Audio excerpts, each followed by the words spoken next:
আসসালামু আলাইকুম প্রিয় বন্ধুরা, আরেকটি নতুন ভিডিওতে আপনাদের স্বাগত জানাচ্ছি।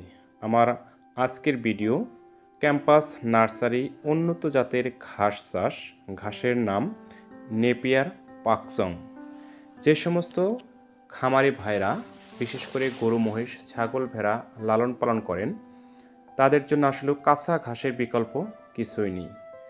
যদি এই ঘাস চাষের জায়গা থাকে তাহলে আপনার জন্য আমার আজকের এই ভিডিওটা। কোন ঘাস চাষ করবেন, অনেক সময় কোন জাতের ঘাস চাষ করা হবে এই বিষয়টা আমাদের মাথায় ঘুরপাক খেতে থাকে। আপনাদেরকে বলবো, আপনি যদি আমার এই ভিডিওটা দেখে থাকেন তাহলে নেপিয়ার পাকচং এই উন্নত জাতের ঘাসটি আপনি চাষ করতে পারেন। উপজেলা প্রাণী সম্পদ দপ্তর ও ভেটেরিনারি হাসপাতালে, প্রতিটা হাসপাতালে এই ক্যাম্পাস নার্সারি আছে। এখান থেকে আপনারা এই উন্নত জাতের ঘাসের চারা সংগ্রহ করতে পারেন। তো আমি আপনাদেরকে এখন বিস্তারিত আলোচনায় নিয়ে যাচ্ছি। তার আগে আপনাদের কাছে ছোট্ট একটি রিকোয়েস্ট, আমার চ্যানেলে নতুন হয়ে থাকলে চ্যানেলটি সাবস্ক্রাইব করে দিন এবং সবার আগে নতুন নতুন ভিডিও পেতে পাশে থাকা বেল আইকনটি বাজিয়ে দিন। ঘাসের নাম নেপিয়ার পাকচং। এটি উৎপাদন হয়েছে, উৎপত্তি স্থল হল থাইল্যান্ড।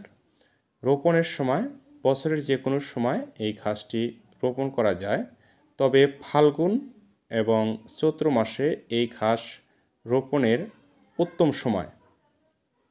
এই সময় ঘাসটি রোপণ করলে খুব ভালো ফলাফল পাওয়া যায়।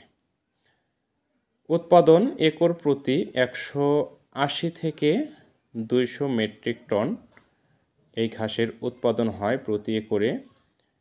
এটি অর্থায়ন করেছে প্রাণী সম্পদ ও ডেইরি উন্নয়ন প্রকল্প, বাস্তবায়নে উপজেলা প্রাণী সম্পদ দপ্তর ও ভেটেরিনারি হাসপাতাল।